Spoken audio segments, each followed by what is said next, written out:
pouvoir démarrer avec un rappel des objectifs. Donc, on est là pour 1h30, donc on va faire le point sur les métiers du soin, l'insertion des sortants de formation. Ensuite, les modes d'accès et les besoins de recrutement. Puis, on aura un point sur les formations. Et ensuite, on vous fera découvrir 2 initiatives d'accompagnement des territoires pour favoriser à la fois la relation RH et l'attractivité des métiers sur les territoires. Donc pour cela, nous accueillons donc Célia Yvon, chargée d'études au CARIFOREF, qui va nous présenter, nous faire un portrait des métiers du soin. Audrey Aumonier de l'OPCO Santé Pays de la Loire, Azélise Jamard et Sybille Charpentier, donc du service formation sanitaire et sociale de la région Pays de la Loire, Inès Boualab du collectif d'orientation territoriale des emplois du soin en Pays de Ré et Armelle Mignon pour la plateforme des métiers de l'autonomie de Loire-Atlantique. Alors, ce webinaire a été préparé aussi avec Isabelle Raketo-Malala de l'ANFH qui s'excuse de ne pas pouvoir participer. Elle était mobilisée sur des instances. Donc, le programme, les chiffres clés, donc présentation par Célia, le zoom sur les métiers de la santé, les formations, donc les modes d'accès, ensuite les plateformes locales des métiers, et puis on finira sur une présentation, une sélection d'outils de découverte des métiers.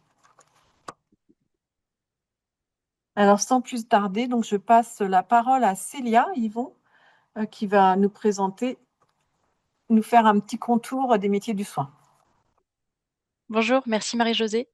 Bonjour à tous. Tu peux partager ton écran, Marie-Josée? Ou tu veux que je le fasse?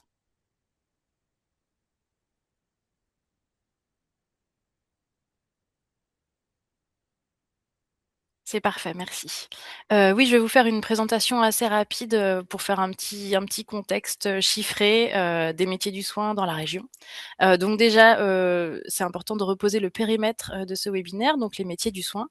On s'est concentré sur les métiers du médical et paramédical.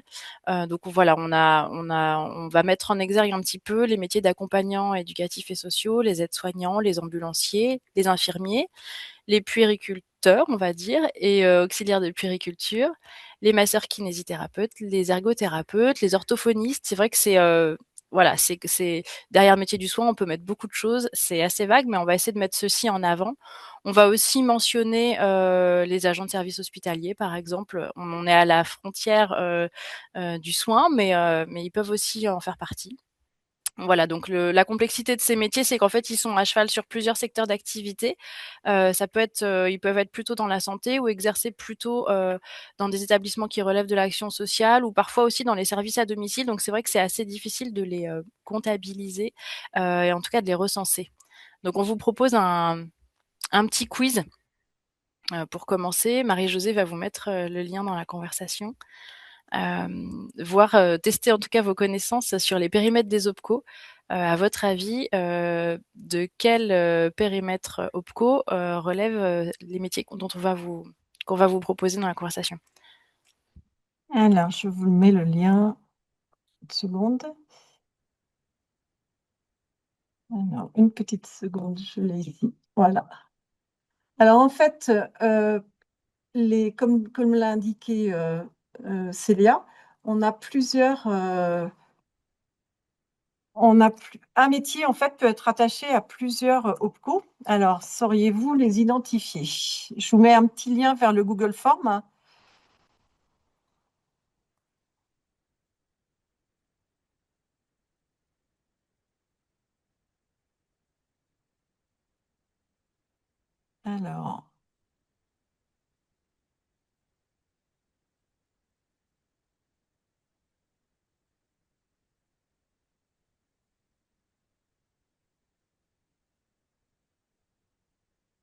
Alors, c'est parti.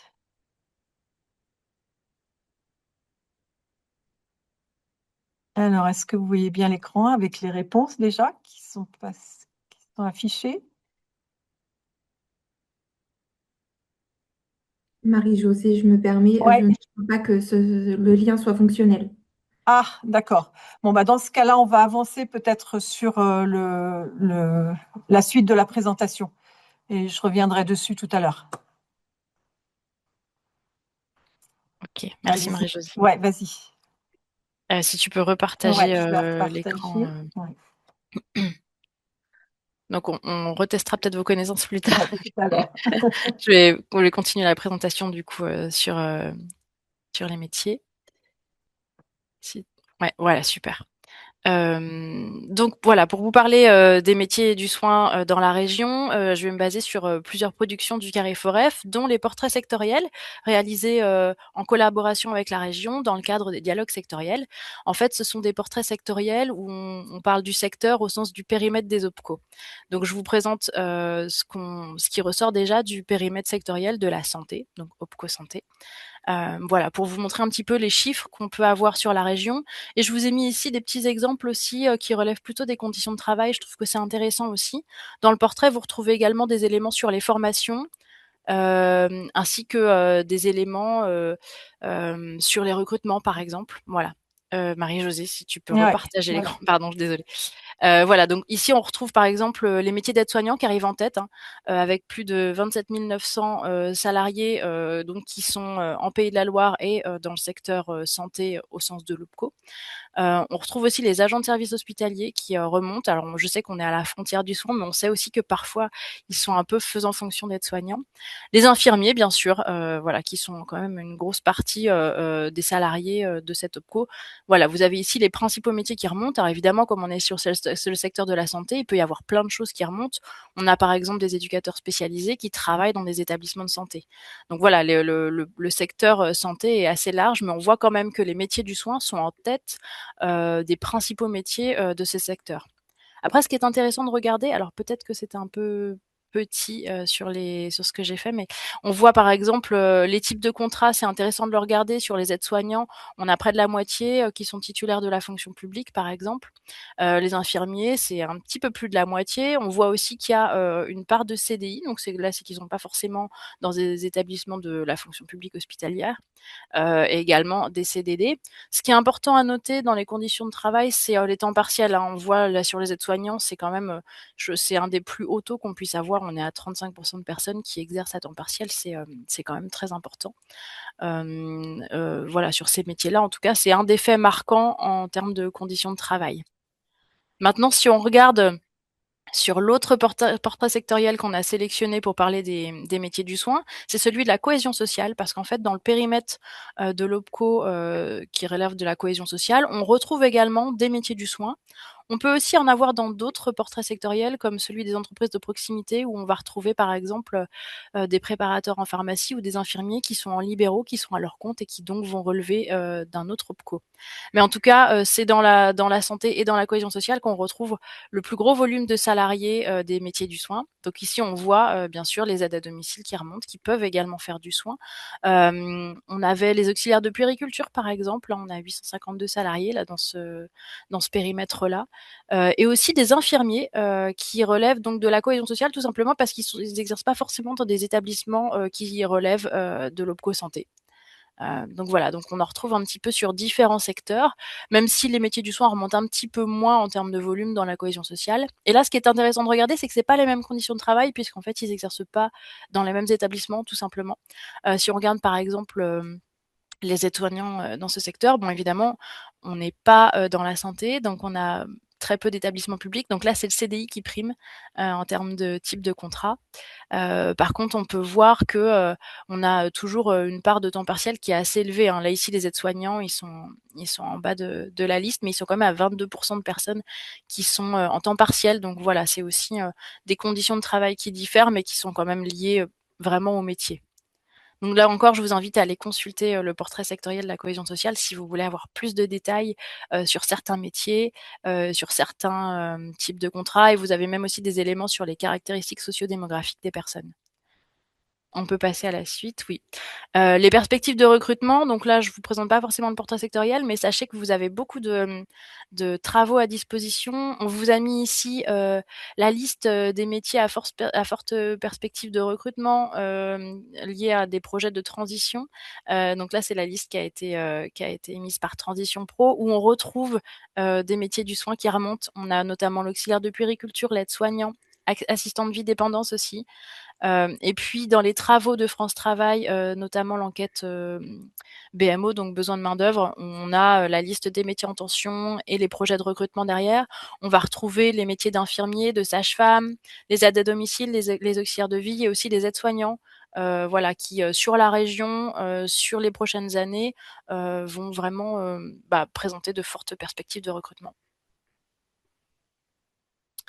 Un petit mot pour terminer sur l'insertion professionnelle dans ces métiers. Le Carrefouref réalise des enquêtes avec la région. On a plusieurs enquêtes et notamment une enquête d'insertion qu'on fait tous les ans où on interroge les sortants de formation de l'année précédente, environ 6 mois après l'obtention de leur diplôme, pour voir un petit peu quelle est leur insertion professionnelle. Je vous ai mis ici juste quelques métiers pour que vous voyez un petit peu. On est sur un des secteurs, un des domaines de formation dans lequel on a les meilleurs taux d'insertion, hein. Je vous en ai mis ici. Vous voyez, les puéricultrices, on a 100% qui sont en emploi 6 mois après la formation, avec beaucoup de parts d'emploi. J'ai mis emploi à durée déterminée pour rassembler CDI et fonctionnaires.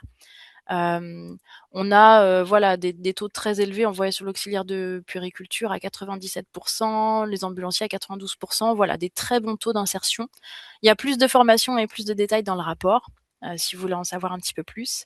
Et puis l'année dernière, on a réalisé une enquête où en fait on a recontacté des personnes 1 à 5 ans après leur formation pour voir un petit peu où est-ce qu'ils en étaient dans leur parcours. Donc après qu'ils aient obtenu leur diplôme du sanitaire et social. On a 9 personnes sur 10 qui sont en emploi, donc 95% occupent bien un emploi en lien avec leur formation. On a 8 personnes sur 10 qui se projettent toujours sur ce même métier à l'horizon de 5 ans.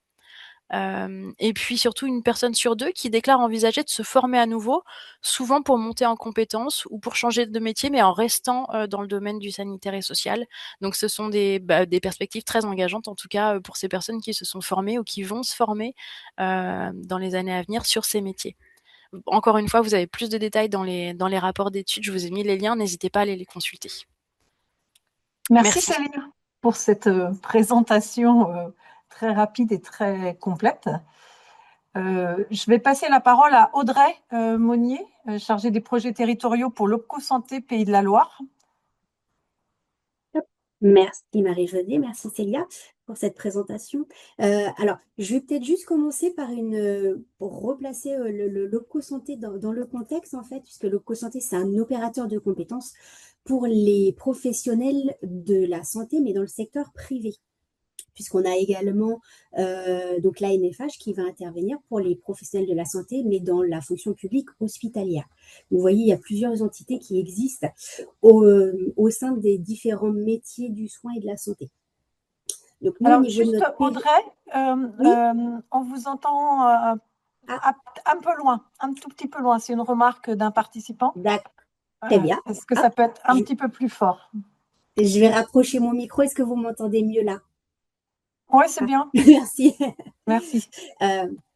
Voilà, donc au niveau de l'OPCO Santé, donc l'OPCO a un rôle d'accompagner les branches professionnelles de son secteur. Donc nous, au niveau de l'OPCO Santé, on a 4 branches professionnelles et aussi d'accompagner les structures qui sont adhérentes à l'OPCO Santé, donc les employeurs, sur leurs problématiques RH et leurs besoins de formation.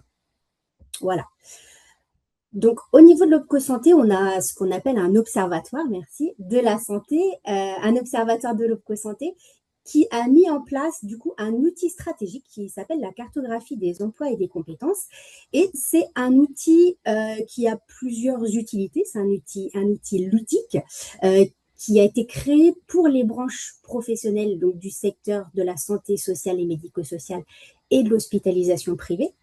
Je vais vous présenter après cet outil. Donc, il est à la fois utile pour les branches professionnelles, pour les aider dans les politiques emploi-formation, pour les établissements, les structures qui veulent construire leur politique RH, faciliter les évolutions professionnelles, établir leur plan de formation. Et on revient en arrière, Marie-Josée, s'il te plaît. Voilà, merci. Et les salariés, et c'est un outil qui est très utile aussi pour les salariés du secteur, mais il est aussi accessible pour les actifs, les étudiants, tous. Il est en accès libre sur le site de l'OpcoSanté. Et je vais vous faire une petite démonstration parce que ça va être plus parlant que... Hop. Voilà. Est-ce que vous voyez mon écran? Très bien, Audrey, on le Oui. voit. Merci. Donc, quand vous allez cliquer sur le site cartographieopcosanté.fr, vous allez tomber directement sur le site. La cartographie, donc, elle est présentée sous forme de plan de métro. Elle est répartie sous différentes familles. Donc, il y a plusieurs grandes familles. La famille prévention et santé, la famille qui reprend le secteur médical, soins, rééducation médico-technique, la famille autonomie et inclusion. Ensuite, on va passer sur le secteur social et insertion et les emplois transverses. Voilà, c'est un outil que vous pouvez utiliser au quotidien en tant que dans le conseil. Il est très simple d'accès puisque il vous suffit de cliquer par exemple sur un intitulé de métier. Vous arrivez directement sur la fiche emploi qui reprend les différentes particularités du métier, les missions principales, les compétences du métier, les formations qui sont nécessaires, obligatoires, et les emplois qui s'en rapprochent. Et également, sur cette fiche, vous pouvez télécharger la fiche emploi en cliquant directement sur le petit lien qui est là. Voilà. Hop. Vous pouvez voir aussi qu'il y a des petits traits de couleur. Donc, ce sont les passerelles qui existent entre les différents métiers. À savoir qu'actuellement, il y a 120 métiers qui sont répertoriés sur cette cartographie et qu'elle est toujours en cours de développement. Elle a été mise à disposition au mois de juillet 2025, à disposition du public, des branches et des établissements. Donc, il y a une première partie de la cartographie qui est de visualiser l'ensemble des métiers. Vous pouvez aussi l'utiliser comme comparateur de métiers. Donc, hop, vous pouvez comparer deux métiers, par exemple, si on prend le métier, on va prendre AES, et hop, pour devenir aide-soignant. Voilà, c'est un comparateur. On a un petit peu de temps.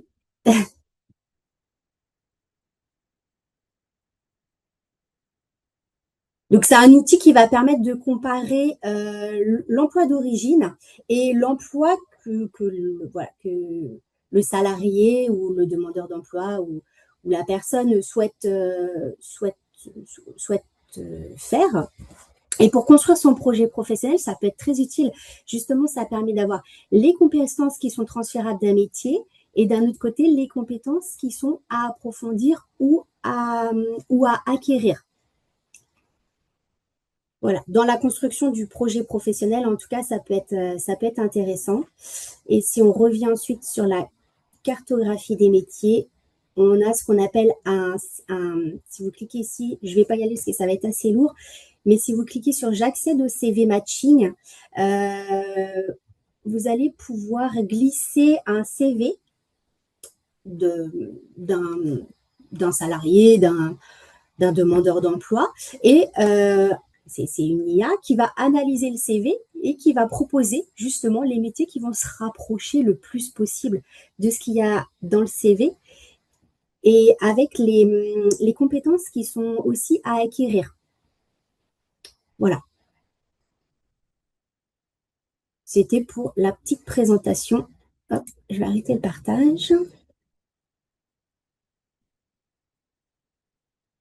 Et on va revenir, Marie-Josée, je veux bien, sur le diapo.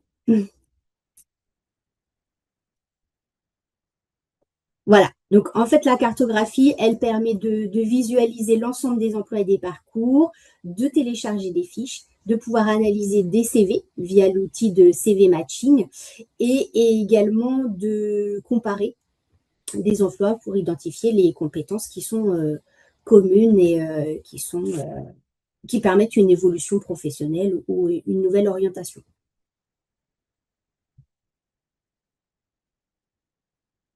Concernant les outils de la formation, que vous pouvez retrouver aussi sur le site de l'OpcoSanté, hein, donc c'est en accès libre et gratuit, que ce soit pour vous, pour les demandeurs d'emploi, pour les salariés que vous pouvez accompagner. Vous avez des fiches qui sont à votre disposition. Là, voilà, je vous ai mis un exemplaire d'outils qui sont à disposition d'un employeur pour pouvoir faire monter en compétence son salarié. Donc, on va pouvoir retrouver le plan de développement des compétences, les formations obligatoires, l'alternance avec du contrat pro pour le secteur privé essentiellement. Il n'y a pas de contrat pro dans le secteur public. Ça va être le contrat d'apprentissage. Alors, bon, les outils sont en cours de mise à jour puisqu'il y a encore la PROA et la PROA n'existe plus hein, depuis le 31 décembre. À savoir qu'à ce jour, c'est la période de reconversion qui remplace la PROA. Nous sommes toujours en attente des décrets et ensuite les branches doivent se positionner par rapport à ces décrets pour établir des délibérations et faire redescendre ces délibérations au niveau national et ensuite en région. Voilà. Donc, pour la période de reconversion, c'est toujours en cours et ça pourra prendre un peu de temps avant la mise en place de ce dispositif. Et je vais finir donc par les outils de formation à disposition du salarié. Donc, on va retrouver toujours également le bilan de compétences pour construire son projet, le conseiller en évolution professionnelle, voilà, avec mon CEP par exemple. On a le projet de transition pro pour se reconvertir, mon compte formation, également de la VAE et toujours pour se former, l'alternance. Donc avec les différents dispositifs qui existent et attention, les différents dispositifs à adapter en fonction des secteurs. Voilà pour ce qui concerne l'OpcoSanté et les périmètres. Merci pour cette présentation. Alors, on a une question de Véronique Lucet Oui. du CFP Don Bosco qui demande si, Oui. avec l'outil, on peut voir les passerelles pour accéder à une autre formation. Alors, on va avoir les outils, on va avoir les passerelles qui vont permettre d'accéder d'un métier à un autre métier. En fait, vous avez sur le site hein, des petits traits ou des petits pointillés qui permettent les passerelles entre les différents métiers.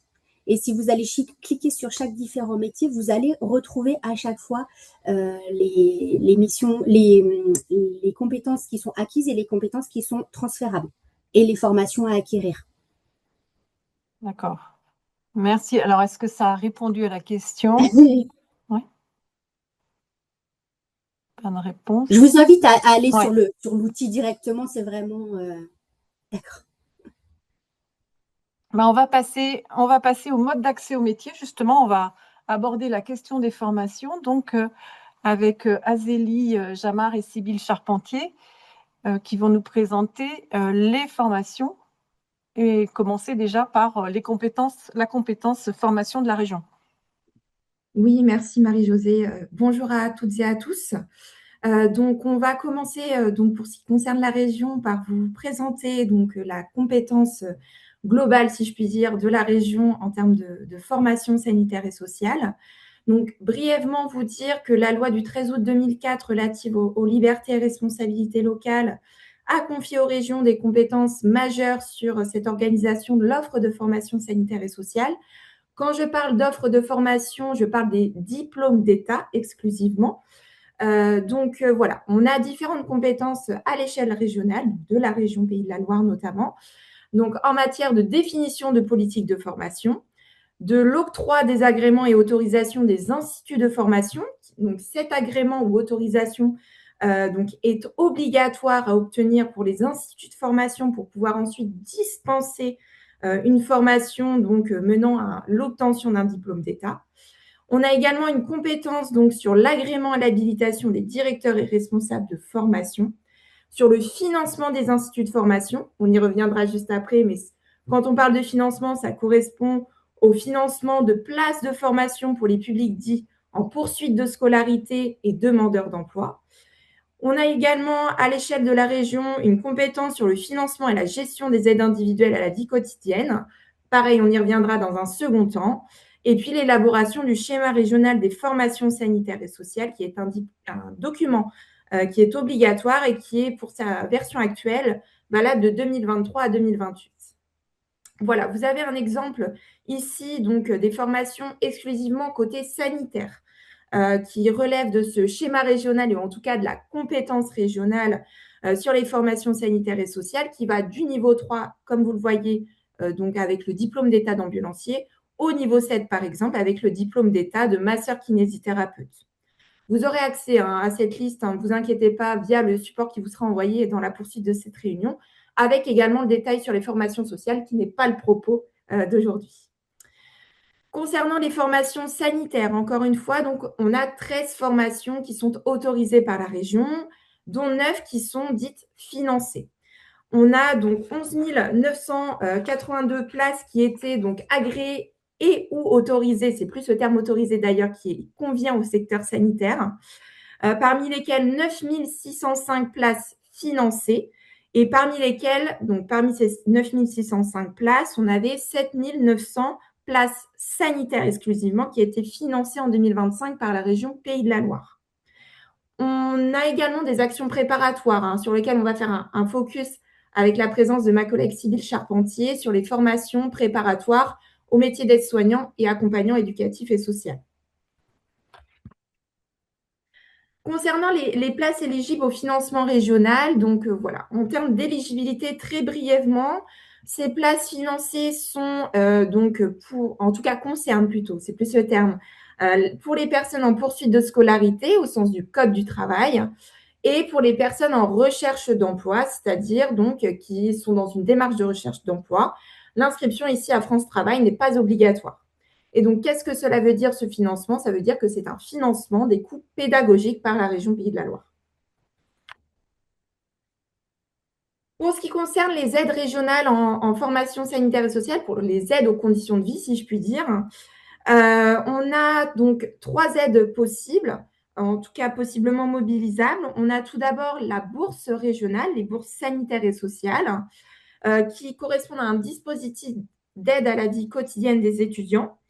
Donc, ça concerne l'ensemble des étudiants qui sont admis dans les formations sanitaires et sociales, qui sont agréés et ou autorisés par la région Pays de la Loire, et pour lesquels il y a une prise en charge financière partielle et ou totale des coûts de formation qui a été accordée par la région. Vous dire peut-être un petit chiffre par rapport à cette bourse, c'est qu'en 2024, il y avait 2300 étudiants bénéficiaires qui ont donc disposer de cette bourse régionale pour un montant accordé moyen de 2 900 €, ce qui correspond à un pourcentage de 36% des étudiants en 2024 qui étaient engagés sur une formation sanitaire et sociale. Le barème de plafond pour ces bourses régionales est applicable, en tout cas dans la région Pays de la Loire, est adossé au dispositif déterminé par le ministère de l'Enseignement supérieur et de la Recherche pour les bourses de l'enseignement supérieur. Et petite nouveauté par rapport à ces bourses, c'est que la gestion de ces bourses a été déléguée par la région Pays de la Loire au Crous, et ce depuis l'année dernière, donc 2025. Concernant la rémunération publique de stage, qui est également un dispositif d'aide à la vie quotidienne, celui-ci est donc attribuable aux demandeurs d'emploi qui sont inscrits en formation professionnelle sur les formations de niveau 3 et 4, donc c'est-à-dire par exemple aide-soignant, ambulancier, auxiliaire de puériculture, accompagnant éducatif et social sur le secteur sanitaire. Donc, cette rémunération publique de stage, elle est octroyée à ces demandeurs d'emploi à la condition qu'ils ne soient pas indemnisés par l'assurance chômage. Donc, en termes de chiffres, encore une fois, donc vous dire qu'il y avait 1400 apprenants qui étaient rémunérés en 2024 pour un montant moyen annuel de 5 700 €. ce qui correspond en termes de proportion à 52% des élèves inscrits sur les formations de niveau 3 et 4, encore une fois, qui ont bénéficié de cette rémunération. Et enfin, pour finir, sur le Fonds social d'urgence, juste, je termine. Donc, c'est pour les demandeurs d'emploi qui sont engagés sur une formation agréée à la rémunération publique de stage versée par la région, et qui rencontrent de grandes difficultés financières qui est susceptible de les amener à abandonner leur cursus de formation. Donc, c'est une aide de 250 € qui est renouvelable une seule fois sur justificatif durant la durée de la formation. Donc, c'est un montant maximum du coup de 500 € maximum, soit 2 fois 250 € par stagiaire et par formation. Voilà pour ce qui est des aides. Je vais aller très brièvement sur cette slide, mais en tout cas, si vous avez des questions sur à la fois les formations sanitaires et sociales, mais aussi sur les dispositifs d'aide à la vie quotidienne, vraiment, toute demande d'information de premier niveau, vous pouvez vous adresser au Carrefour FPI de la Loire via le numéro vert qui s'affiche à l'écran. Et donc, voilà, vous aurez des personnes qui pourront répondre à votre écoute, à vos questions. Pour les modules préparatoires, je vais donner la parole à ma collègue Sybille Charpentier. Je t'en prie. Merci Azélie, bonjour à tous. Je vais vous évoquer l'initiative de la région concernant la mise en place de modules préparatoires aux formations diplômantes d'aides-soignants et d'accompagnants éducatifs et social. C'est un dispositif qui fonctionne par appel à candidature auprès des établissements, des instituts volontaires qui dispensent déjà la formation d'aide-soignant ou d'accompagnant éducatif et social et qui souhaitent organiser ces modules préparatoires qui se tiennent sur une durée de 3 mois minimum, 12 semaines complètes très exactement, et sur un maximum de 4 mois. Cette action concerne un public de demandeurs d'emploi de niveau 4 non validé et infra 4, des personnes âgées de 17 ans au moins, puisque c'est l'âge requis pour entrer dans la formation diplômante. C'est essentiellement des publics en difficulté, éloignés de l'emploi ou en reconversion, souvent suite à une RQTH. Néanmoins, je précise que des demandes de dérogation peuvent être étudiées par la région pour des profils avec le bac qui a été obtenu soit à l'étranger, soit en France depuis plus d'une dizaine d'années. C'est l'Institut qui se fait le relais auprès de la région sur ces cas particuliers que l'on peut rencontrer parfois. L'objectif de ce module préparatoire, ça consiste à permettre la découverte des métiers du sanitaire et social, de permettre à ces personnes de confirmer ou d'infirmer leur souhait d'orientation professionnelle, et puis d'appréhender les spécificités de ces métiers, leurs richesses et leurs contraintes, notamment en prenant aussi conscience des freins personnels en situation de formation qu'ils rencontrent, et puis bien évidemment, si possible, se préparer à la sélection d'entrée au diplôme d'État. Alors, j'ai indiqué la durée, les publics, et en ce qui concerne le contenu de ces modules préparatoires, eh bien, au cours des 3 mois minimum de cette formation, ce module s'articule entre théorie et pratique, puisqu'il y a un ou plusieurs stages, des visites et des rencontres professionnelles. Il y a bien évidemment, au regard des publics qui sont en formation dans ce cadre-là, un travail qui est mené sur la confiance en soi, les savoir-être, la posture professionnelle attendue et la gestion du stress pour aborder justement la préparation à la sélection d'entrée au diplôme d'État. Il y a, au regard des publics en formation, des mises à niveau en français, en maths, sur les outils numériques autant que de besoin. Et puis, je l'ai indiqué, la préparation aux épreuves d'admission qui inclut rédaction, lettre de motivation, préparation à l'entretien et accompagnement à la composition du dossier qui est présenté devant le jury. Alors, bien évidemment, en ce qui concerne la maquette pédagogique de cette action, les instituts veillent à ne pas anticiper le programme officiel du diplôme d'État. Ils font en sorte que les deux programmes ne se télescopent pas. Il s'agit plutôt de mesurer le delta entre les prérequis, les attendus de la formation préparant au diplôme d'État et le niveau actuel du stagiaire, et de tendre à combler ce delta par des apports théoriques et pratiques. Alors, en ce qui concerne le bilan de l'action ou des actions qui ont été conduites en 2025, eh bien, on atteint des taux assez satisfaisants, puisque 80% des personnes ayant suivi la formation préparatoire ont choisi effectivement de participer à la sélection d'entrée au diplôme d'État, et parmi elles, 71% des candidats ont été admis à préparer la formation diplômante. Donc, c'est un retour assez satisfaisant pour les instituts qui se dévouent énormément pour accompagner ces apprenants. Alors, pour 2026, on a affiché ici les 7 modules préparatoires de la formation à la formation aide-soignant, sachant qu'il y a en tout 14 sessions préparatoires qui seront organisées sur le territoire régional, puisqu'il y a également 7 sessions d'accompagnement éducatif et social qui ont été retenues.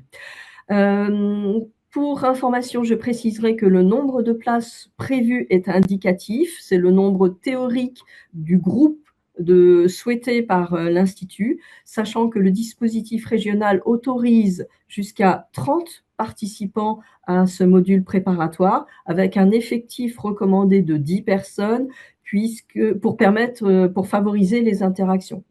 Néanmoins, la région a choisi de maintenir l'organisation du groupe si, à partir du moment où il y a, le jour de la rentrée, un effectif de 6 personnes minimum. Voilà, très rapidement brossé cette action régionale qui est très appréciée et des stagiaires et des instituts. Merci Sybille. Je vais maintenant prendre la parole sur le dispositif régional Un emploi égale une formation, que certains d'entre vous connaissent peut-être déjà. Je veux bien qu'on passe à la slide d'après. Merci beaucoup. Donc voilà, vous rappelez très schématiquement en quoi consiste ce dispositif. Donc ce dispositif repose sur un ensemble d'intentions d'embauche, donc déclarées par un ou plusieurs employeurs, qui constatent un besoin de former pour recruter, et qui sont d'accord pour s'impliquer dans le process de formation. Ces intentions d'embauche peuvent remonter, en tout cas, via plusieurs canaux. En premier lieu, c'est le plus souvent, en tout cas, les organismes de formation qui les remontent, suivis du réseau pour l'emploi. Mais il peut y avoir également des remontées via les employeurs ou bien les opérateurs de compétences. C'est également possible. Pour ce qui concerne ces intentions d'embauche, il n'y a pas de contrainte, si je puis dire, chiffrée sur un nombre cadré pour monter une session de formation. Néanmoins, en général, on est sur un delta entre 8 et 12 intentions d'embauche dès lors qu'une session de formation est mise en place sans mixage de public. Ensuite, une fois ces intentions d'embauche remontées, donc la région achète les formations auprès d'organismes de formation qui sont conventionnés, donc qui sont inclus dans son marché. Vous dire que le marché actuel a été mis en place dès 2023 et celui-ci est possiblement reconductible, donc 3 ans, ce qui veut dire que celui-ci prendra fin au 31 décembre 2026 et qu'un travail est en cours sur le marché 2027. Donc, ces formations qui sont achetées auprès des organismes de formation présents, je rappelle, dans le marché de la région, peuvent être courtes, longues, c'est vraiment des formations à la carte, qualifiantes, certifiantes. Ça peut même être parfois sur certains modules de formation et non pas sur l'entièreté d'un titre professionnel, par exemple. Et donc, cette formation, elle est entièrement financée par la région. De même, les stagiaires, ils sont rémunérés le temps de la formation via la rémunération publique de stage. Une fois cette formation achetée, l'offre elle est diffusée auprès auprès des partenaires via donc le site Choisir mon métier pro. Et donc ensuite, on a un sourcing de candidats qui est réalisé par le réseau pour l'emploi. Et durant l'ensemble de l'action de formation, celle-ci est suivie tout particulièrement par le réseau pour l'emploi via un référent qui est dédié à ce suivi, et ce jusqu'au retour à l'emploi des stagiaires. Juste pour compléter sur ce suivi, vous dire qu'il y a un bilan intermédiaire et un bilan final qui est également organisé par la région en lien bien évidemment avec le réseau pour l'emploi. Il peut y avoir également au sein de ces bilans la présence d'employeurs, de stagiaires ou bien de délégués des stagiaires pour donc faire le point en cours de route de la formation et ensuite à la fin de la formation pour s'assurer aussi que les stagiaires sont bien en emploi à l'issue de la formation et chez l'employeur ayant exprimé l'intention d'embauche. Voilà, vous avez un exemple probant donc d'une mise en place d'un titre professionnel agent de service médico-social via ce dispositif qui a été mis en place l'année dernière à Baugé en Anjou. Baugé en Anjou qui se situe, si je puis dire, entre Saumur et Angers. Et donc, cette session de formation, donc, elle a été mise en place du 4 février au 30 juin 2025 avec la présence de 8 stagiaires qui ont suivi donc l'intégralité de la formation. Et donc, parmi ces 8 stagiaires, on en a 6 qui ont été ensuite embauchés en sortie de formation. C'est à la fois des recrutements qui ont été réalisés au sein d'établissements de la fonction publique. C'est le cas donc de l'établissement de santé Beaujois-Vallée qui s'est fortement impliqué dans la mise en place de cette session de formation puisqu'il a mis à disposition son établissement pour faire office de plateau technique et aussi embauche au sein d'établissements associatifs tels que des EHPAD. Donc, c'était une expérimentation qui a vraiment été réussie, comme je disais, par une forte implication des partenaires. Vous les voyez affichés à l'écran, parmi lesquels donc l'ANFH, donc qui est l'OPCA de la fonction publique hospitalière, et qui a permis de former des demandeurs d'emploi présents localement, et ce en proximité aussi des besoins de recrutement des employeurs. Alors, juste avant de passer peut-être à la présentation du dispositif Prépa Clé à venir, il y a une question pour Sybille. Le candidat au module préparatoire doit-il trouver seul son stage? Alors, c'est variable selon les instituts et il y a des instituts qui considèrent que c'est un exercice pédagogique, que le candidat recherche son stage et fasse des démarches à partir quand même d'un annuaire de partenaires fourni par l'institut. D'autres ont d'entrée de jeu préfléché certains candidats sur des structures pour fournir un stage clé en main. Donc, c'est vraiment à la main de l'institut et c'est un choix de l'équipe pédagogique. Merci. Merci Sybille. Donc, pour faire le lien donc, avec les prépas, un autre dispositif également préparatoire qui est donc annexe aux prépas, si je puis dire, module préparatoire aide-soignant et accompagnant éducatif et social, qui est Prépa Clé à venir. Donc, le dispositif Prépa Clé à venir, c'est un dispositif qui est mis en place pour les demandeurs d'emploi de niveau 4 maximum. Ici, l'objectif étant de remettre à niveau les compétences de base de ces publics, à la fois en mathématiques, français, numérique également, mais également de travailler sur les savoir-être de ces demandeurs d'emploi. On a également une préparation du projet professionnel qui est ici mise en place, avec notamment la réalisation d'enquêtes métiers, des immersions au sein donc, de structures du secteur, des stages en structure, mais également des présentations des métiers par les formateurs.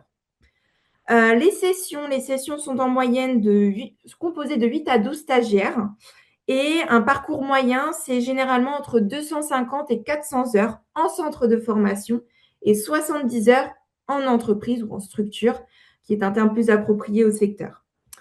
Donc, en termes de contenu pédagogique, on est sur des contenus larges adaptés aux besoins des publics et ça peut être des parcours qui sont sur mesure et même sectorisés. On aura donc dans la slide d'après des exemples sectorisés sur les métiers de la santé et de l'accompagnement. Et donc, l'objectif de ces prépas clés à venir étant de permettre aux stagiaires d'accéder au niveau d'entrée, soit en emploi, soit en formation. Je veux bien qu'on aille à la slide d'après. Merci. Et donc, concernant des exemples de prépa clés à venir vraiment sectorisés et qui concernent donc le secteur sanitaire, on a tout d'abord l'exemple donc des prépa clés à venir, service aux personnes et à la collectivité et petite enfance, dont une session a été mise en place dès le 12 novembre dernier et qui se poursuit jusqu'au 10 mars prochain à La Roche-sur-Yon, avec 13 stagiaires qui sont entrés en formation. Et donc, parmi les métiers qui sont visés en termes de découverte, on est sur les métiers d'aide-soignant, d'auxiliaire de vie, auxiliaire de puériculture, mais également, par exemple, animateur ou employé de restauration collective. Ensuite, on a également une autre expérimentation, si je puis dire, puisque là, on est vraiment sur une expérimentation sur 2026 d'une prépa clé Avenir FLE, donc français langue étrangère, sur les métiers de la santé, qui va débuter, ou qui a débuté d'ailleurs hier, et qui se terminera donc le 24 juin prochain à Saint-Herblain, donc pour 14 places commandées. Et donc ici, on est sur une expérimentation menée par le CFP Presqu'île et un sourcing des candidats mené par le Réseau pour l'emploi. Et donc ici, c'est une offre complémentaire vraiment aux prépas, aux modules préparatoires aides-soignants ou accompagnants éducatifs et sociaux qui vous a été présenté par ma collègue Sybille Charpentier juste avant, puisqu'ici, on est sur des territoires, en tout cas sur un territoire où il n'y a pas forcément une offre préparatoire au métier d'aide-soignant et accompagnant éducatif et social.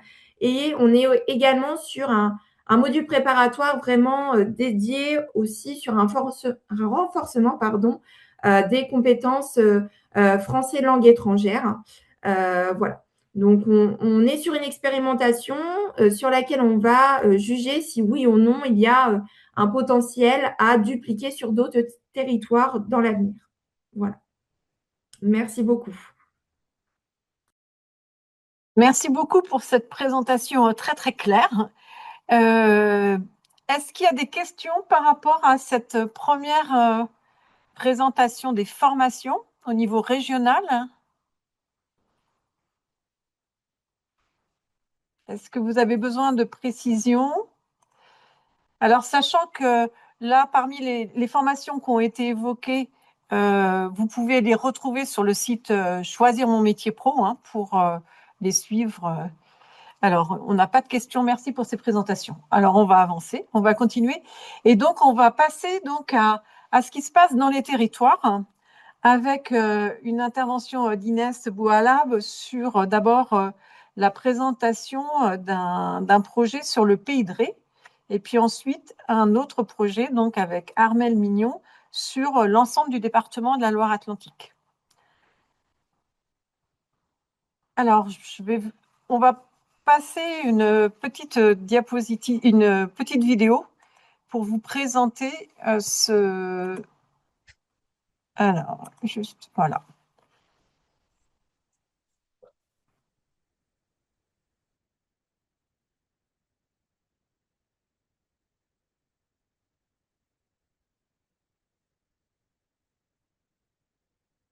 Alors, vous m'indiquerez si vous avez bien le son.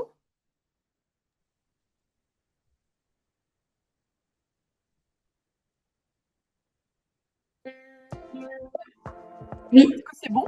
Ça marche pour vous? Côté soins, c'est un projet innovant, c'est un projet collectif, c'est un projet à dimension territoriale et humaine. C'est un dispositif qui fait vraiment le lien. Il rassemble vraiment des partenaires qui n'ont pas toujours l'habitude de travailler ensemble. C'est vraiment une idée de mutualisation des solutions et surtout de réponse collective à un besoin prégnant sur notre territoire, notamment au regard du vieillissement de la population. Expérimental, parce que on est dans une nouvelle manière en fait d'aborder la problématique de l'attractivité des métiers du soin, et là on est à l'échelle d'un territoire. C'est quelque chose qui a vraiment été réfléchi par le territoire, pour le territoire, avec les problématiques et les points forts de ce territoire. L'objectif de Côté Soins permet l'attractivité, de se faire connaître, de participer à l'installation de professionnels, que ce soit libéraux ou salariés, sur le territoire de Pornicaglo, de Sud-Est. Historiquement, c'est un projet qui est né du constat que nous avions de plus en plus de difficultés à recruter des professionnels, alors même que nous sommes sur un territoire particulièrement attractif. Et c'est vraiment parti de l'idée aussi qu'il fallait mutualiser toutes les initiatives un peu isolées et d'en faire vraiment une une version commune, partagée avec toutes les ressources du territoire. L'impact du dispositif côté soins, il est réel, il est concret. C'est d'abord valoriser l'image du territoire à travers un site internet. Qui a vocation d'être guichet unique donc pour toutes les problématiques donc, du territoire, que ce soit le logement, que ce soit la mobilité, que ce soit tout ce qui est garde d'enfants. Il y a une dizaine de situations qui ont été accompagnées avec donc, des profils différents de médecins, infirmiers, je crois, aides-soignants. Sur le site internet, on a une cartographie dynamique qui permet de centraliser aussi les offres, que ce soit les offres des employeurs, les offres des communes qui disposeraient de cabinets par exemple. Ça permet aussi aux professionnels de pouvoir mettre leurs besoins en cabinet, leurs besoins en recherche de remplaçants. Et ça, c'est aussi précieux. C'est rassurant pour les jeunes médecins d'avoir un site comme ça qui est un petit peu clé en main et qui permet de répondre à beaucoup de leurs questions et de leurs inquiétudes. J'aimerais bien être dentiste. Devenir médecin. Sage-femme ou gynécologue obstétricien. Cardio-chirurgien. Le projet clé auquel je pense en premier, c'est le parcours lycée. Un parcours qui va les accompagner pendant 3 ans, toute leur scolarité au lycée. Donc pour nous aider à mieux nous situer par rapport à ce qu'on voulait faire. L'objectif, c'est vraiment qu'ils s'engagent dans ces métiers en ayant une vue claire de ces formations et de l'exercice du métier ensuite. On a pu discuter avec plusieurs professionnels qui nous ont conseillés. Il y a des visites. Moi, j'ai pu participer à la visite de l'hôpital de Pornic et à une matinée dans le cabinet de sage-femme. Je pense que ça a été un pas essentiel dans le projet, c'est qu'on a parlé aux jeunes. Je me suis vraiment tournée vers la chirurgie en arrivant au lycée. Si on compte l'ensemble des élèves qui ont pu participer au parcours d'une façon ou d'une autre, il y a plus d'une 50aine d'élèves concernés. Pour moi, ce parcours à venir, il m'a aidé à éclaircir un peu tout ce que j'avais dans la tête. Et conforté dans l'idée que j'aimais beaucoup ce métier et que c'était probablement un métier qui pouvait me correspondre.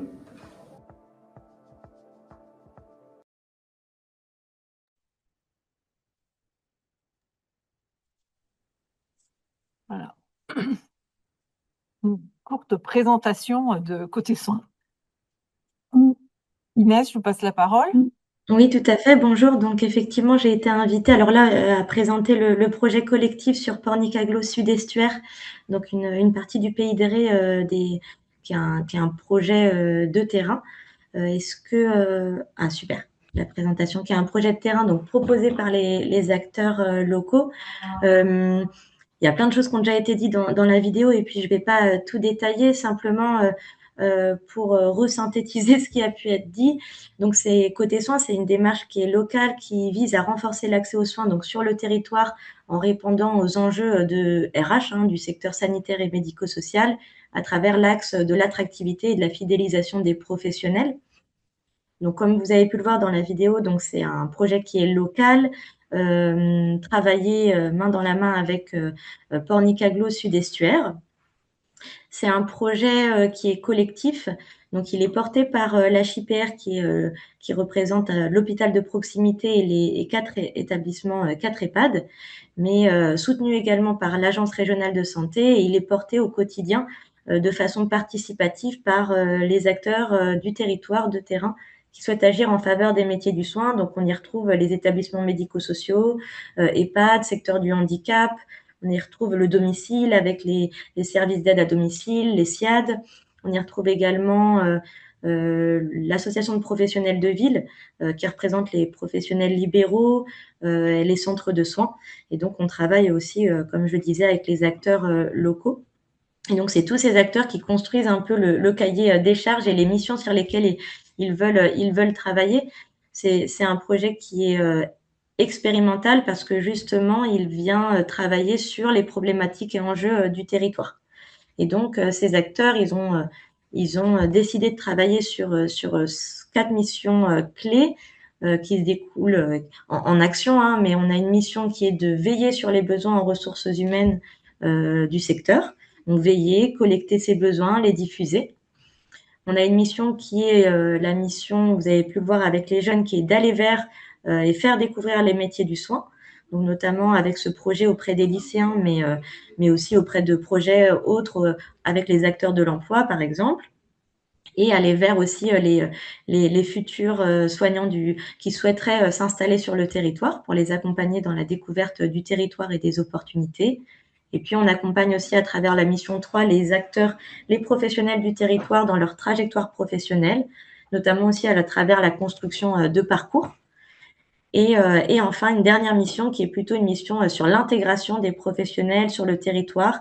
Et on vient essayer de répondre aux freins à l'installation, aux freins périphériques, comme la question de logement, qui est un réel enjeu sur le Pays de Ré. Et puis enfin, du coup, c'est une action qui vise à être concrète, avec des actions concrètes, comme vous avez pu le voir justement avec la construction d'un site internet qui vise à être un peu guichet d'orientation unique pour les professionnels du soin.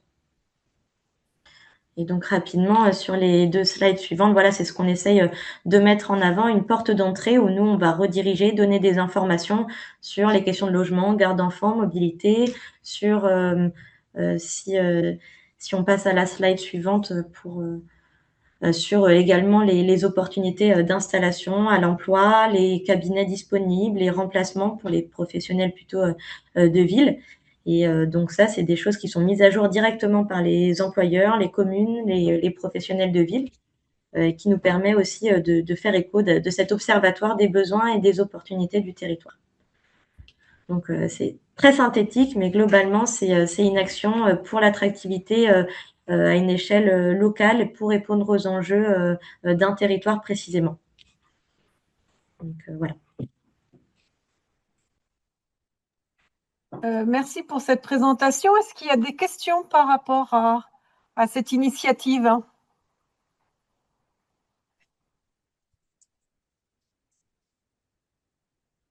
Merci. Alors, c'était très clair, a priori. Alors, une question. Entre la naissance du projet et la mise en place, quelle durée? Donc, Muriel Peller d'Assensil. Alors, très bonne question. C'est un peu difficile de dater même la naissance du projet. Donc, c'est un projet qui était en réflexion par les acteurs du territoire. Il a émergé parce qu'en fait, les acteurs se sont rendus compte entre eux, donc employeurs d'établissements, professionnels de ville, etc., qu'ils avaient les mêmes défis à l'échelle du territoire. Donc, cette réflexion, les premières réflexions, je pense, datent déjà de plusieurs années. Ensuite, à partir du moment où il a été accompagné sur sa structuration et commencé à être soutenu par l'Agence régionale de santé, moi, j'ai dû arriver à peu près 6 mois après en tant que chef de projet sur la mission. Et puis là, ça fait du coup, c'était en juin 2024. Donc ensuite, on a construit assez rapidement tout ce qui va être gouvernance participative du projet. Et puis, on mène des actions au fil de l'eau. On teste, c'est les forces du projet expérimental de pouvoir s'essayer à des actions. Donc, c'est un peu dur de vous répondre précisément. Mais voilà. Merci. D'autres questions? Alors, je vais passer la parole à Armelle Mignon qui va nous présenter, là, à l'échelle de la Loire-Atlantique, la plateforme départementale des métiers de l'autonomie. Merci Marie-Josée, merci Inès et les collègues pour vos présentations. Donc, bonjour à toutes et tous. Alors effectivement, par rapport à Inès et à Côté Soins, la plateforme des métiers de l'autonomie, elle est plus sur une échelle départementale, sur le département de Loire-Atlantique. Mais on est partenaire évidemment de Côté Soins puisque nous aussi on travaille sur l'attractivité des métiers du soin. Donc en fait, la plateforme des métiers de l'autonomie rapidement, elle est née en 2022. C'est une expérimentation. Elle est soutenue par la CNSA, la Caisse nationale de solidarité pour l'autonomie, comme 19 autres plateformes de métiers de l'autonomie partout en France. Et l'objectif est donc de pérenniser les plateformes de l'autonomie partout sur le territoire. Marie-Josée, tu peux passer à la slide suivante, s'il te plaît. Donc, le rôle d'une plateforme de l'autonomie, c'est d'accompagner les établissements et les services du secteur médico-social face à leurs problématiques de recrutement et de fidélisation des professionnels, en favorisant le déploiement et l'amplification d'actions de valorisation des métiers. Donc, vous allez voir, je vais vous parler un peu des actions de valorisation des métiers qui sont des outils aussi qui peuvent être utiles pour vous en tant que prescripteur de l'emploi. Mais avant ça, donc la plateforme, en fait, c'est un consortium ouvert d'acteurs sur le secteur du grand âge et du handicap. Donc, c'est pas une plateforme numérique, hein, même si on a une page web sur le site du Conseil départemental de Loire-Atlantique. Et donc, ce consortium est ouvert. On accueille régulièrement de nouveaux acteurs et en fait, il regroupe des institutionnels, donc évidemment l'ARS, l'ADES, l'ADRES, la région Pays de la Loire, Nantes Métropole, la TEDEC, France Travail, les fédérations d'employeurs et les employeurs sur tous les secteurs, donc à la fois sur le secteur public, le secteur privé à but lucratif, non lucratif, et donc dans les structures et aussi au domicile. Et on a aussi d'autres acteurs qui sont plus des acteurs associatifs. Et donc, on est aussi partenaire, évidemment, de Côté Soins, notamment sur la plateforme des Pays de Ré. Voilà. Donc, pour les actions de valorisation des métiers, vous aurez le slide et aussi accès au Padlet avec toutes les vidéos métiers qui ont été réalisées, qui peuvent être utiles pour les présenter aux demandeurs d'emploi et aux personnes en reconversion. Donc, il y a eu 3 vidéos métiers qui ont été réalisées l'année dernière. Elles sont très dynamiques et inclusives. Et en fait, ce sont des témoignages de professionnels de terrain. Donc, à la fois sur des auxiliaires de vie, des animateurs en EHPAD et des aides-soignants. Donc, je vous invite à regarder les vidéos à l'issue de ce webinaire. On a aussi rassemblé beaucoup d'outils sur un kit d'attractivité des métiers sur la page web du conseil départemental. Donc là aussi, vous aurez accès à cette page à l'issue du webinaire. Il y a eu aussi un film promotionnel des métiers du soin que vous avez peut-être vu au cinéma et qui a été beaucoup diffusé. C'est en 2024. Voilà, pour les actions de valorisation de plus de communication. Ensuite, sur les actions tu peux passer la slide suivante, merci, favorisant le recrutement, c'est un des autres axes de la plateforme des métiers. On coporte avec France Travail le mois des métiers du soin et de l'accompagnement qui a lieu donc au mois d'avril. Donc c'est pas uniquement la semaine comme c'est le cas partout en France, mais là on a élargi au mois. Et donc lors de ce mois, toutes les structures qui le souhaitent peuvent participer et donc proposer des portes ouvertes, des job dating, des rencontres, des témoignages et voilà. Et donc toutes ces actions sont répertoriées sur le site prendresoin.fr. Là aussi, ce site, vous aurez le lien sur le Padlet. Donc, c'est un site qui est un site de France Travail où il y a tous les événements emploi et aussi des fiches métiers et d'autres outils qui pourront vous être utiles. Pour la plateforme, on a aussi, donc nous, au Conseil départemental de Loire-Atlantique, on a la compétence solidarité et donc on accompagne les demandeurs d'emploi qui sont allocataires du RSA et ce sont donc les unités emploi et les chargés d'accompagnement emploi dans les unités emploi sur le territoire qui les accompagnent. Et donc, au nom de la plateforme, on a proposer des rencontres entre les employeurs du secteur et les unités emploi pour favoriser une meilleure interconnaissance et permettre aussi aux prescripteurs de l'emploi de proposer ces métiers, mieux les connaître.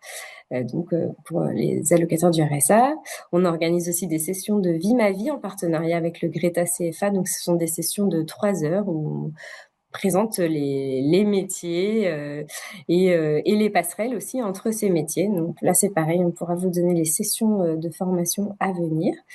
On organise des webinaires tous les mois sur des thèmes qui sont plébiscités par les employeurs, les structures du secteur du grand âge et du handicap. C'est des petites formules de 45 minutes en ligne, donc les vendredis sur l'heure du déjeuner. Et voilà, on traite de différents sujets. Et dernière action en date, on lance une étude d'opportunité de faisabilité d'un GEC, donc un groupement d'employeurs par l'insertion et la qualification, sur le secteur. Donc, elle est portée, cette étude, par le cabinet Pluricité. Et donc, on aura les résultats de cette étude d'opportunité d'ici, normalement, la rentrée prochaine, donc en septembre. Et on verra si il sera opportun ou pas de réaliser un GEC sur la santé et le social en Loire-Atlantique et sur quel métier. Plutôt sur les métiers de structure ou alors sur le domicile. Voilà en résumé. N'hésitez pas si vous avez des questions sur ces sujets, mais en tout cas, sachez que vous aurez toutes les informations ensuite sur le Padlet. Merci pour cette présentation très claire. Est-ce qu'il y a des questions par rapport à ces deux initiatives? Et est-ce que vous-même, en fait, vous souhaitez partager des initiatives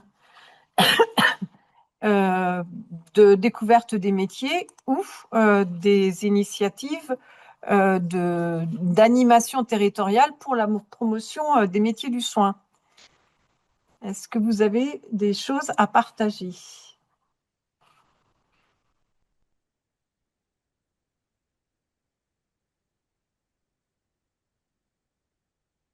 Alors pour ça, je vous propose que c'est peut-être pas facile de partager.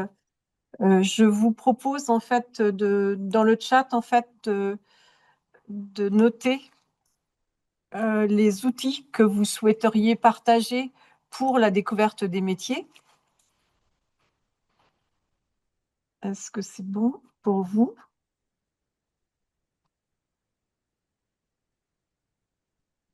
Vous, quels outils utilisez-vous? Je crois qu'il y a plusieurs personnes de France Travail dans la réunion. On peut peut-être annoncer qu'à partir de mars, là, va être déployée la plateforme Prendre Soin.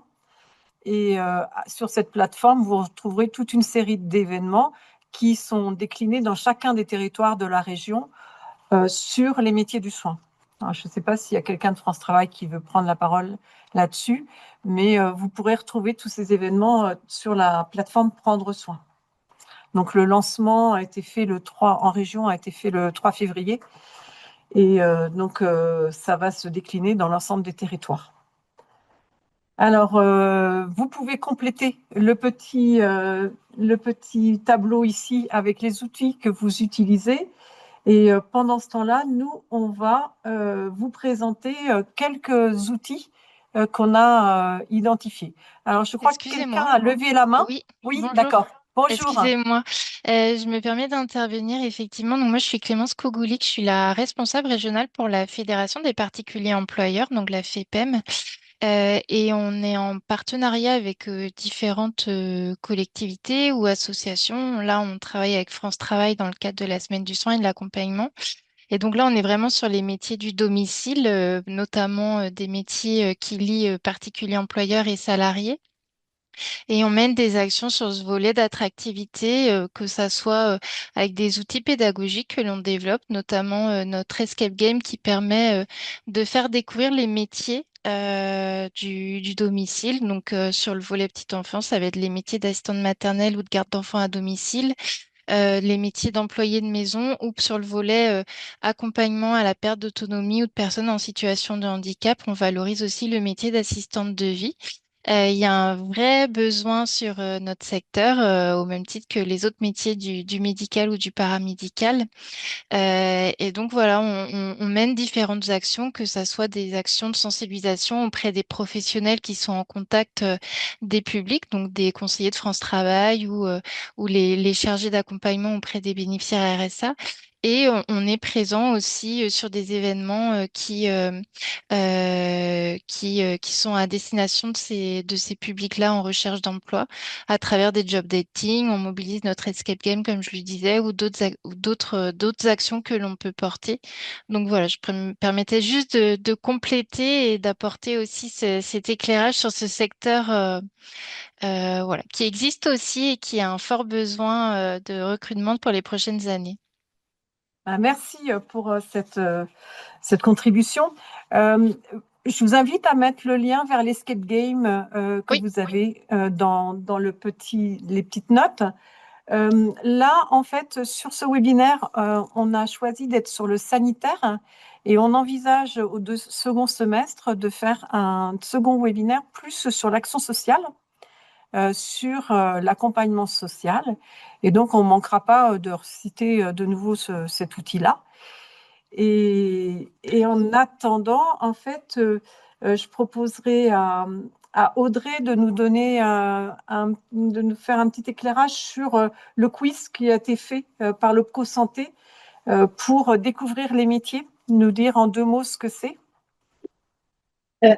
L'Opco Santé a mis en place un quiz de la santé, c'est en partenariat avec France Travail, hein, dans le cadre de la semaine du soin et de l'accompagnement. Donc, il a déjà été testé l'année dernière sur différentes agences et on renouvelle ces actions cette année également au sein de différentes agences France Travail, donc au niveau de la région. C'est un outil qui permet à la fois pour le public de découvrir les métiers et le secteur de façon ludique. Voilà, c'est un outil qui permet des échanges et qui permet de modifier aussi les représentations que peuvent avoir certains publics face à ce secteur.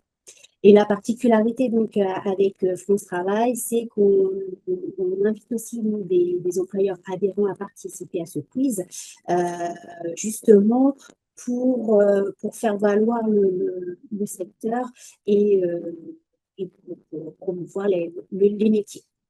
Voilà. Mais il peut être décliné aussi avec d'autres structures, puisqu'il sera mis en place également avec ma collègue de côté soins auprès d'un public un peu plus jeune et aussi également de la TEDx.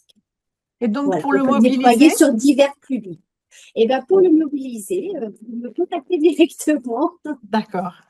Voilà, pour mettre en place des actions. Et c'est un outil qui peut être mis en place et adapté en fonction du public. Voilà. Donc, un outil à utiliser dans le cadre d'un atelier, un forum. C'est ça, en présentiel. Oui, merci. Côté FPH, hein, pour la fonction publique hospitalière, l'ANFH, en fait, elle a fait des podcasts sur les métiers en tension. Donc là, vous retrouverez, elle donne la parole à des professionnels pour apporter un regard sensible sur vraiment le vécu du métier et leurs enjeux et leurs spécifications. Voilà. Donc là, vous avez le lien vers 5 podcasts. Azélie, je crois que vous, région, vous avez soutenu des projets et vous travaillez aussi avec l'IFSO qui a fait une série de vidéos. Est-ce que vous pouvez en parler? Oui, tout à fait. Alors, pour ce qui concerne le quiz sur les héros du quotidien, donc c'est un quiz numérique qui a été créé donc sur appui du logiciel Geniali pour ceux qui connaissent un peu cet outil.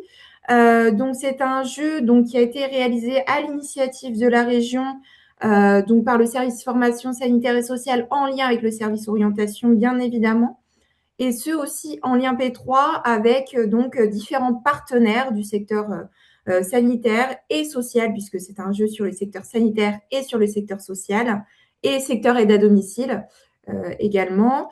Donc, parmi les partenaires, voilà, je vais en citer quelques-uns, mais certains départements, on a également l'Opco Santé qui a participé, on a certains employeurs tels que FEAP Nexem, il me semble. Voilà, on a différents employeurs, différents partenaires plus institutionnels qui ont participé à ce jeu, à son élaboration.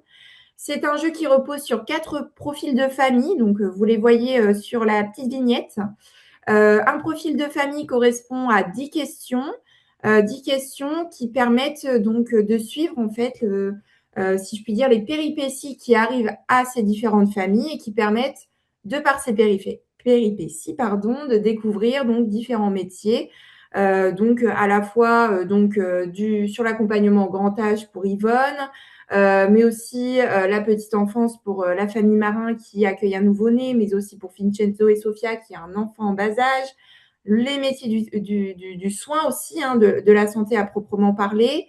Voilà, on pourra vous transmettre le lien du jeu, hein, mais c'est un jeu qui, de prime abord, se destine plus au public scolaire, mais qui peut tout à fait être adapté au public demandeur d'emploi ou adulte en reconversion, bien évidemment. Il a été utilisé lors de l'édition 2025 du Région Big Bang Emploi. Il a tout à fait fonctionné. Voilà, donc je reste à votre disposition si vous seriez intéressé pour une potentielle séquence de sensibilisation plutôt collective, hein, je ne vous le cache pas, on va essayer de regrouper les personnes, mais voilà, je reste à votre disposition. Et puis, pour ce qui concerne l'IFSO, effectivement, donc la région a participé au financement donc, de l'outil Dans la blouse d'un aide-soignant, qui est un dispositif de découverte du métier d'aide-soignant, encore une fois numérique, donc sur la base d'une borne, si je puis dire, tactile. Donc, c'est ici donc, un ensemble de vidéos 360 degrés où là, donc, on a des professionnels aides-soignants qui ont accepté de porter une caméra embarquée au sein de différents, à la fois services, mais aussi établissements sociaux, médico-sociaux et hospitaliers. Et donc là, on les suit dans leur quotidien, donc d'aides-soignants et au contact, bien sûr, des patients donc qui sont présents dans ces établissements. Donc voilà, ça permet de se mettre à la place de l'aide-soignant. Et là, en l'occurrence, ce dispositif s'adapte totalement au public adulte, demandeur d'emploi ou en reconversion professionnelle.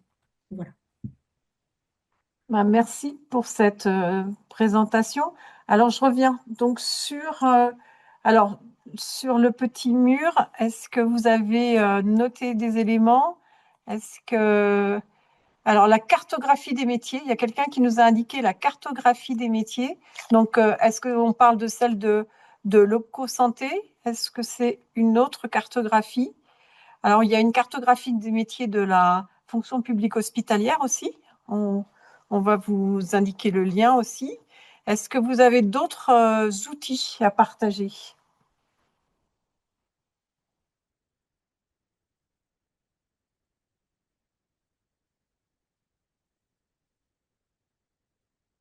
Alors, pas d'outils à partager. Il y a une question sur les prépas. En fait, où peut-on retrouver les prépas? Donc, je vais vous indiquer sur le site. Alors, je repartage mon écran et vous indiquer sur le site du CARIFOREF comment vous pouvez retrouver les prépas.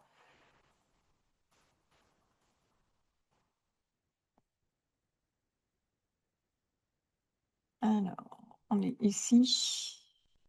Donc, sur choisir mon métier pro, vous allez pouvoir, alors une seconde, je le remets ici, voilà.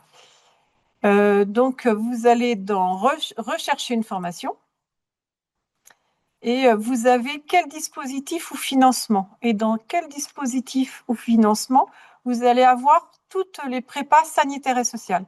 Est-ce que c'est bon pour vous? Est-ce que vous voyez bien mon écran? Oui. Alors, on voit, Marie-Josée. Oui, c'est bon? Oui. Donc là, vous avez les sessions de formation et vous avez à venir ou en cours. Hein. Vous pouvez cocher à venir ou en cours.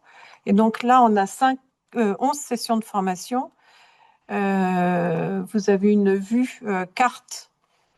Vous pouvez, voilà, on en a sur l'ensemble de la région.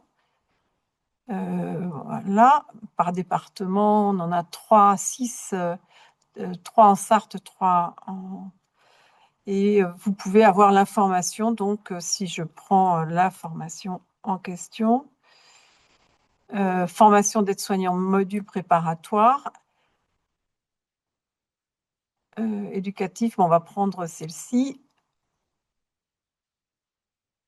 Voilà, et vous avez les informations sur l'organisme de formation, la date de session, les prérequis, et vous pouvez questionner donc la plateforme.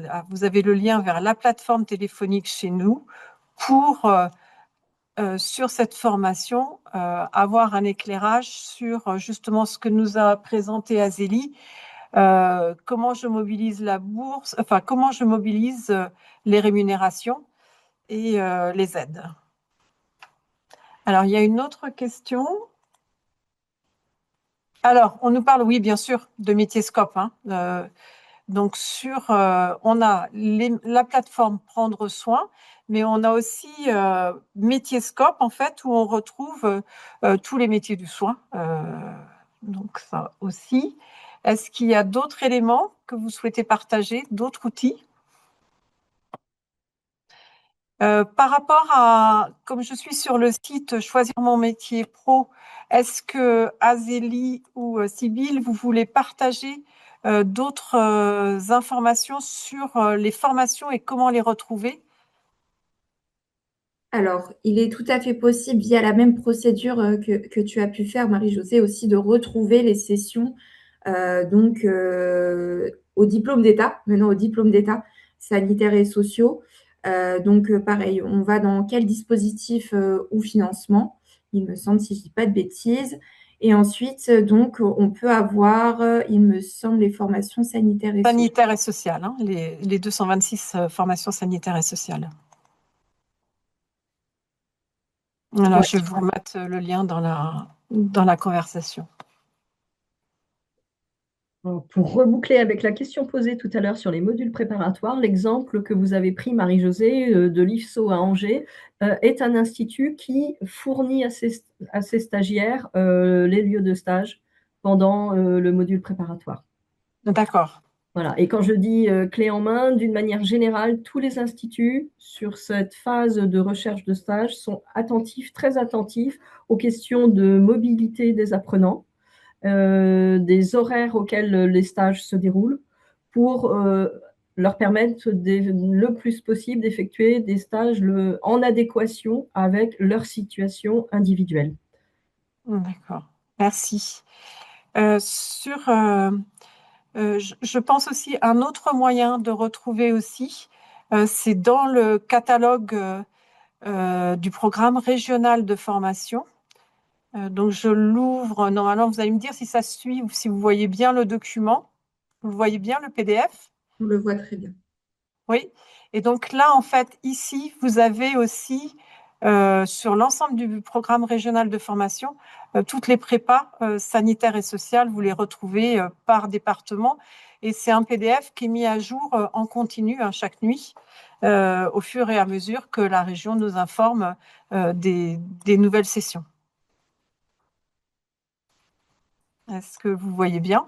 Oui, c'est bon pour vous? Oui. Voilà. Alors, je reviens sur notre partage d'outils. Est-ce que vous avez d'autres outils? Alors, là, on nous a indiqué métier scope. Est-ce qu'il y a d'autres éléments que vous souhaitez partager? Sinon, on va passer, on va clôturer le webinaire. Mais avant, on voudrait vous présenter donc, on a fait un petit mur à l'occasion de la préparation de ce webinaire. On a mutualisé entre toutes, alors je dis les intervenantes parce qu'on était des femmes. Donc, on a partagé nos outils. Et donc, on vous a fait un petit Padlet avec par outil, donc concernant les emplois, les métiers et les formations, les dispositifs et les outils de découverte des métiers. Donc, vous allez retrouver ça dans le support, vous aurez le lien vers ce Padlet.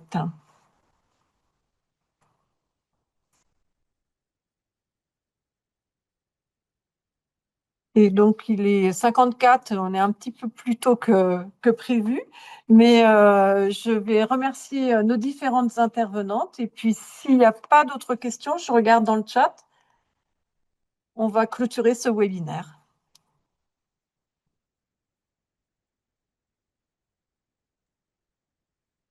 Alors, je vois une remarque dans le chat.